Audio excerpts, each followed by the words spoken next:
Are you Kate Kane? Can I get back to you on that? Need a ride?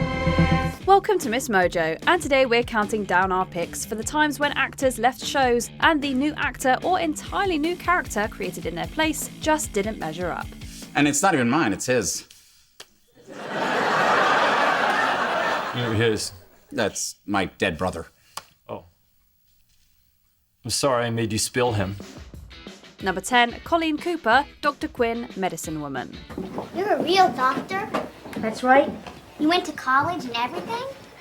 And everything. Set in the Wild West era, British actress Jane Seymour stars as a pioneering doctor who is suddenly thrust into the role of a mother to 3 orphans. Her dynamic with the Cooper children is an integral part of the show. When Dr. Quinn started, Erica Flores originated the role of Colleen Cooper, a teenage girl to whom Dr. Quinn acts as a mother. I know. I was just counting on it for so long. Flores left the show midway through the season. Rather than write the character off, the creators decided to recast. Jessica Bowman was brought on to play Colleen in her place. Unfortunately, Bowman's characterization wasn't as strong or spunky. The character went from being interesting and suited to the Western surroundings to being a bit more proper and stuck up. I got proof. Sully's been the best part we ever had. Sit down, miss. You're out of order. But I want to talk. Number 9, Mandy Baxter, Last Man Standing. Dad, Terrence is a freshman at DU, and he's very well read. Oh, and he also plays the piano, but not in that like Coldplay way that you hate. Tim Allen's spiritual sequel sitcom to Home Improvement was marred by a network change mid-run and the exits of 2 of his 3 on-screen kids. While one of these took place early enough into the series that it didn't spoil as much, the switch from original cast member Molly Ephraim to Molly McCook was hard for fans to swallow. Mom, this is really weird, but I got lost upstairs. McCook is a good performer, but her Mandy was just not the same character. Fans were already fatigued by the show's many changes. Having a completely different vibe to a beloved character was just the straw that broke the camel's back. You guys are so sweet.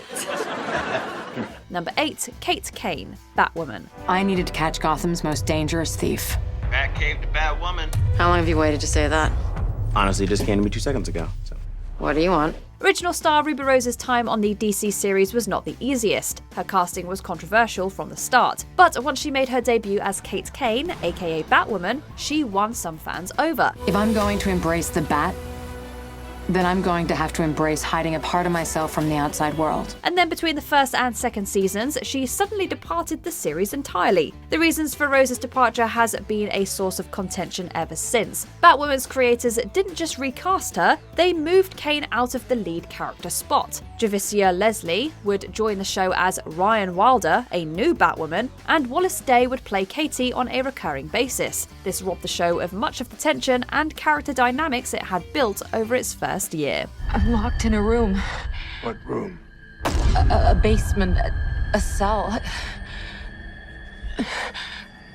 I can smell formaldehyde. Number 7, Alexis Carrington and Crystal Carrington, Dynasty. Well, not the same place, because I'm heading in for my first day as COO of Carrington Atlantic, and you're...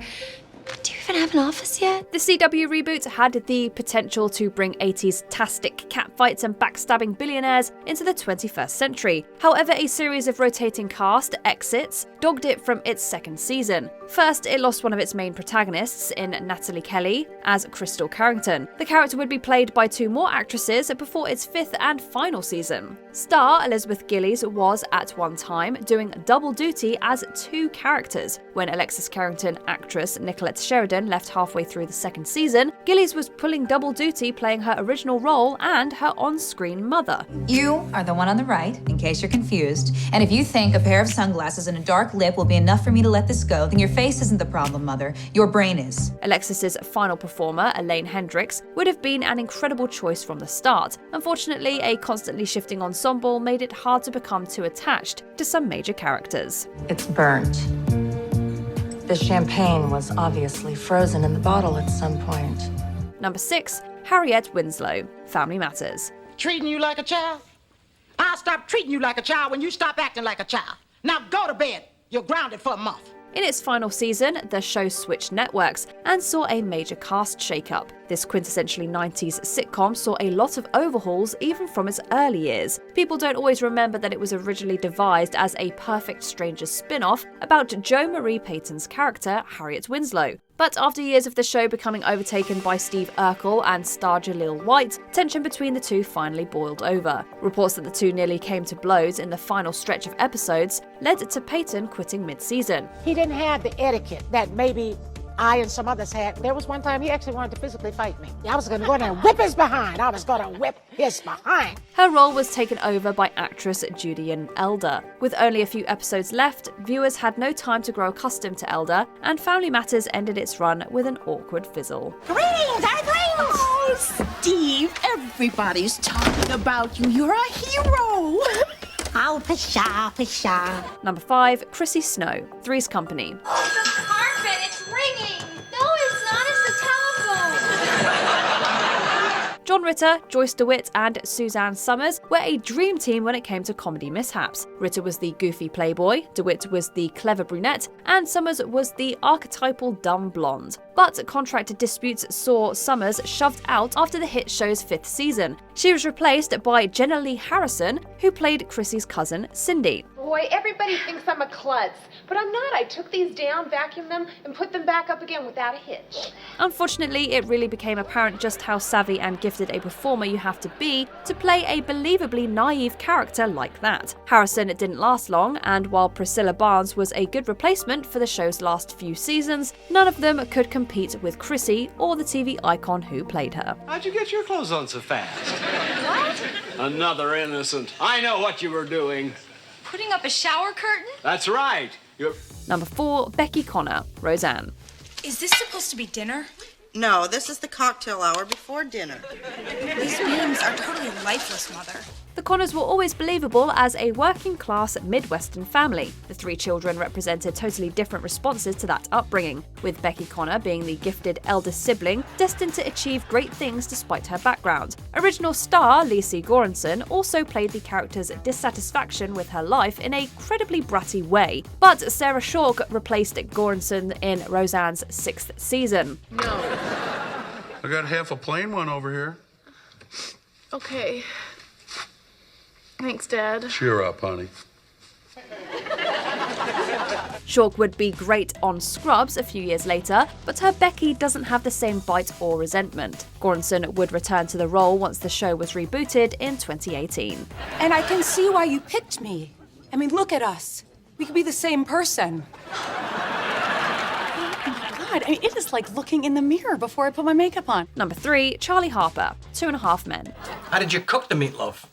In the oven. Aha! My oven. What's your point? My point? Star Charlie Sheen left the long-running sitcom amid a series of controversial statements and incidents of bizarre behaviour. Rather than recast the role that was written for him, his spot on the show was replaced and completely overhauled.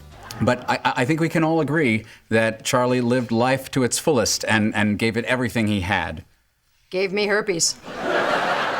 Ashton Kutcher debuted as Walden Schmidt in the 9th season premiere. The fallout with Sheen and the introduction of a new star gave 2.5 Men a brief boost in viewers, but within 2 years the show had plummeted in ratings. Kutcher was probably the best attempt at getting close to Sheen's particular brand of madcap manliness. Suffice it to say, it was simply impossible to recreate. I want to marry somebody just to marry somebody. It's got to be the right person. Or Mila Kunis. Number 2, Lorie Foreman, That 70s Show. Why? Aren't you a little cold? No. In fact, I'm hot. Oh, well then why don't you go upstairs? It was hard to love Lorie a lot of the time. She was a whirlwind of drama and chaos that often destabilized the core group of characters we'd grown to care about. But the late Lisa Robin Kelly gave Eric Foreman's troubled older sister some humanity. She made a challenging character a genuine delight to watch. So, Michael, when you come over for dinner tonight, don't wear that stupid unicorn tie. Oh, I'm sorry, Jackie. Was that a gift? Kelly left the show in its 3rd season, made one more appearance, and then was recast for Laurie's season 6 return. Christina Moore's Lorie didn't make us see her as a real person, and fans generally thought that the character was mishandled by the writers. It was just one of the many disappointments in the show's final seasons. It's from Billy Snyder down at the hardware store. He's had a crush on me ever since I went ladder shopping in that miniskirt. Before we continue, be sure to subscribe to our channel and ring the bell to get notified about our latest videos. You have the option to be notified for occasional videos or all of them. If you're on your phone, make sure you go into your settings and switch on notifications. Number 1, Darren Stevens, Bewitched. I have yet to see a table lighter that works. Just once, I would like to see... Suburban witch Samantha Stevens cast plenty of spells over the show's 8 seasons. But the second Darren is the kind of witchcraft fans just couldn't accept. The way people talk about this recasting, you'd think it gave an entire generation of TV viewers trust issues. In fact, Darren Stevens might just be the Rosetta Stone of recastings gone wrong. You know why they call him a better half, don't you? When they ask you for shopping money, you better have it.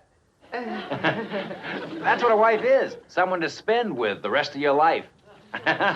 Original actor Dick York injured his back, taking prescription painkillers and becoming physically unable to keep up the demands of a network television schedule. York left behind Bewitched in its 6th season, and Dick Sargent took his place. Sargent was a good actor in his own right, but his approach to Darren was too subtle, where York was more animated. Darren just became a lot less fun. Psychiatrist. Anyone who goes to a psychiatrist ought to have his head examined. You were right, Darren. You're sick. What TV recasting completely ruined a show for you? Let us know in the comments. I'll talk to your father and see how he feels about extending your curfew to 12:30. Thanks, Ma.